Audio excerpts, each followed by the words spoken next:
What's up guys, this is Sean Tan and today we will talk about APDL.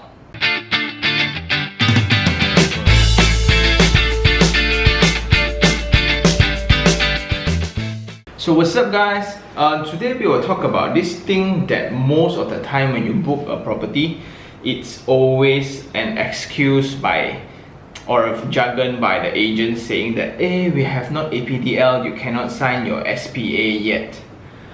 So what the hell is APDL? So most of the consumers do not know, they just know that. So it's a short form for advertising permit and developer's license. How does it look like? So this is the AH property. I'm not sponsored or whatsoever. Okay, for example, this new property in 1 Cochrane residence. Okay, so this is the ad, and where you can see is actually down here. Focus. So you have the developer's license, validity period, the permit, how long the permit is, because after that the developer needs to renew. If you want to find out more about the building plan, this is the number. So land tenure, which is a restriction in interest, which is not, so this is freehold but restriction in interest. Okay, so minimum price, maximum price, the density, how many units, block B, how many units, minimum price, maximum price, and most important, this advertisement has been approved by Jabatan Perumahan Negara. This is to protect consumers like us lah.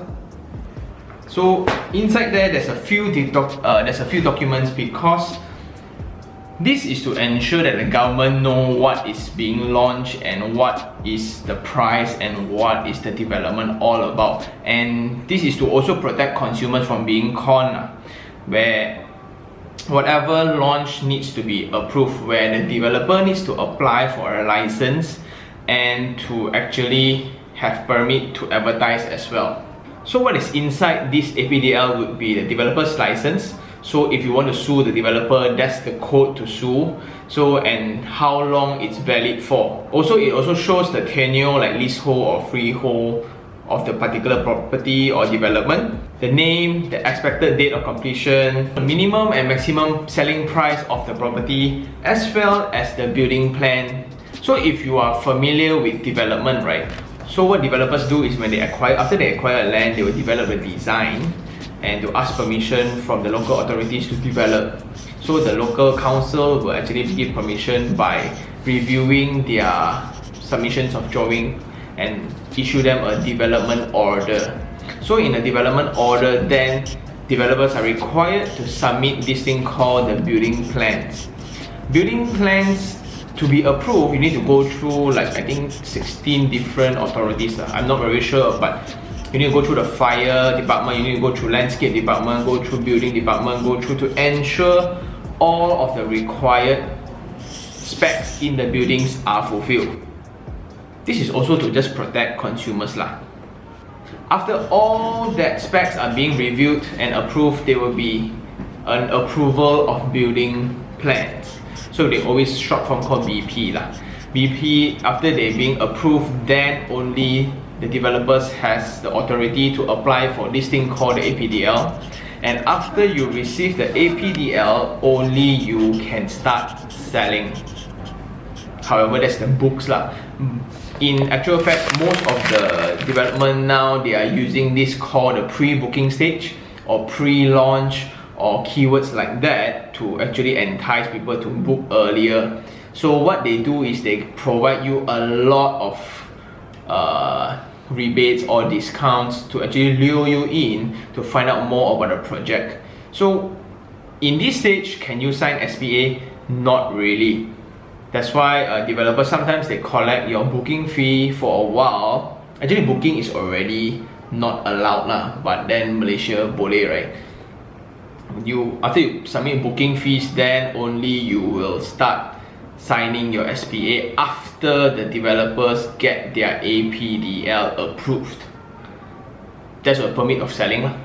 So the takeaway point for this video would be don't worry, because whatever bookings fees most probably is not going to be banked in for residential properties. If it's commercial properties, then you gotta be really careful, because the developers. So APDL is not a concern for customers, just that to know when do you need to prepare the payment, if you need to pay for the first down payment or things like that. And for consumers, right, it's also very important that you can find out a lot about a property before calling in, because the point of advertisement, right, is to just make you call in and they have your documents and they have your data and they will call you back. So it's also very good to find out like the minimum price and the maximum price of the particular property without going through all the hassle. And I think that's all for this episode. If you like this video, like it, share it, or even subscribe to my channel for more information about properties. Until next time, I will see you guys soon. Ciao. What's up guys, this is iherng and I am in Atrium Mall. So I'm just trying out this new camera and linking to my phone. So tell me what you guys think.